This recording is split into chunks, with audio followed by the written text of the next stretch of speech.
บายดีทุกคนมาเด้อกินตำสั่วเด้อตำข้าวปุ้นเนาะสั่วข้าวปุ้นแซ่บๆตรงกันเนาะอากาศร้อนๆเนาะตำสั่วข้าวปุ้นมานี่พี่เก่าไหมพี่น้องมักกินสั่วข้าวปุ้นเนาะซื้อข้าวปุ้นมาโลนึงเนาะตำเมิดปลาเดียวเลยตำเมิดปลาเดียวเลยซื้อมาโลนึงมาโลหน่อยๆนี่แหละตำเมิดปลาเดียวเลยมาเด้อแซ่บๆนะ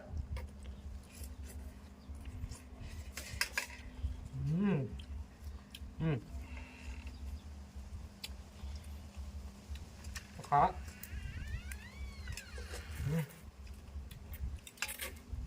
เต็มที่เลยมันนี่ตัดให้ตัวเองไปเลยเนาะหมักแบบไรเนาะสัวๆนำมันมีทั้งลุมสัวๆขึ้นมาจังหน่อยกินแบบนี้มันจังแสบๆเนาะ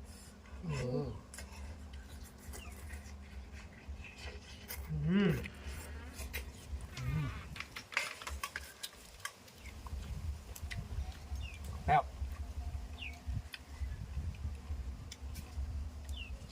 นี่หมดเด้อ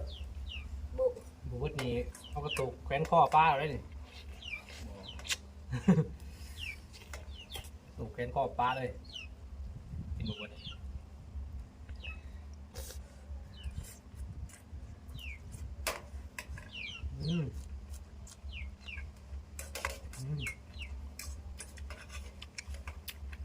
ดูมาดู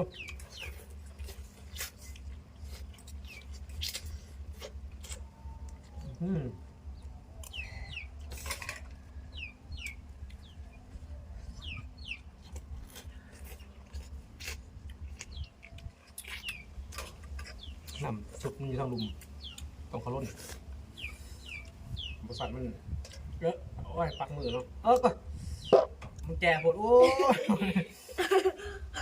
โอ้ไปแล้วมีคนนั้นแก่ทำกันมา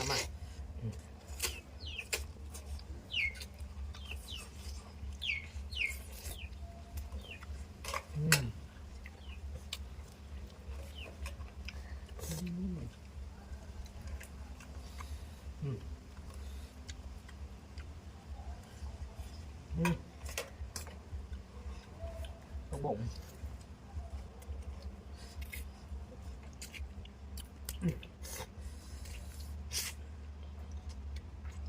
บัวชิวต์บอลนะ3 ตัวกินโลนึงนะ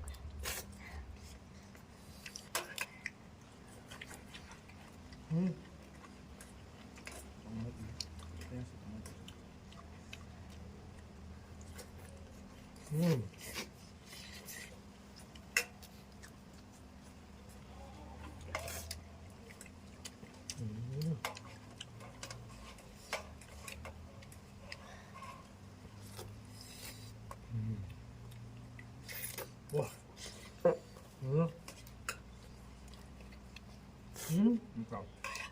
ให้ต้นเสียหายเงิน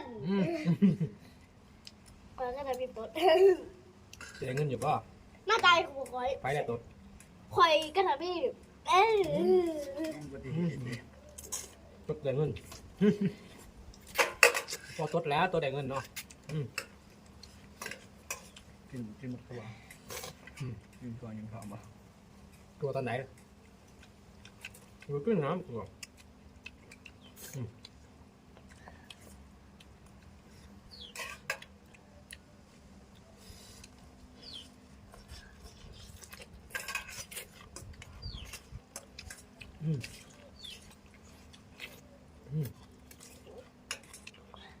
กินแบบนี้มันแสบกินแบบมันใส่บวงแสบไป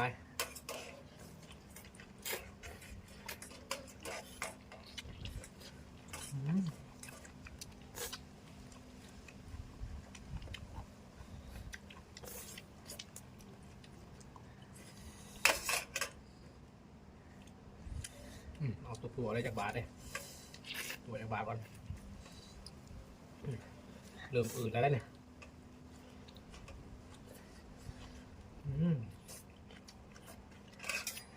เรื่อง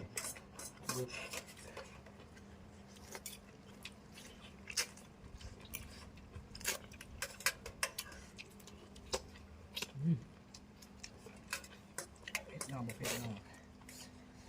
เผ็ดอยู่บ่ บอก บ่เผ็ดจับ เว็บขึ้นมาครับ เผ็ดประวัติจับ เผ็ดนิดนึง เผ็ดหน่อยหนึงเนาะมันมีแล้วพอดีเนาะที่เผ็ดไล่บอกไว้ในโลกกระเพาะอืม พี่เคยกินเป็นหลอกกระเพาะเท่านึงลองดูอ่ะเท่านึงนะ บอกให้เป็นกินได้แล้วนะ ตอนจะกินไปพี่อ่ะ พ่อแม่ครับ อืม ตัวไก่อ่ะ เอาเรื่องน้องอิ่มไปได้เลยว่าอะไรเนี่ย อิ่มคือกัน ช่วงสิบเบิร์ดดอกนี่ เขาได้สเก็ตคนเดียว ริมสเก็ตผู้เดียวโอ้เอาเลยเจ้าโอ้หมดนี่เดี๋ยวพอแห้งอยู่แล้วนี่นี่ เขาได้เก็บปลาขาวเลย อืมอืมมันแล้วสั่ง ครับดอก เยอะปะบหมดสั่ง ถ่าย ตรงนู้น ชุดขีดเลยเนี่ยชุดขีดแล้วชุดขีดแล้วยิ้มเลยพ่อแม่พี่น้องบรอด เดี๋ยวพี่น้องรอแล้วครับ บรอดแล้วครับท่อง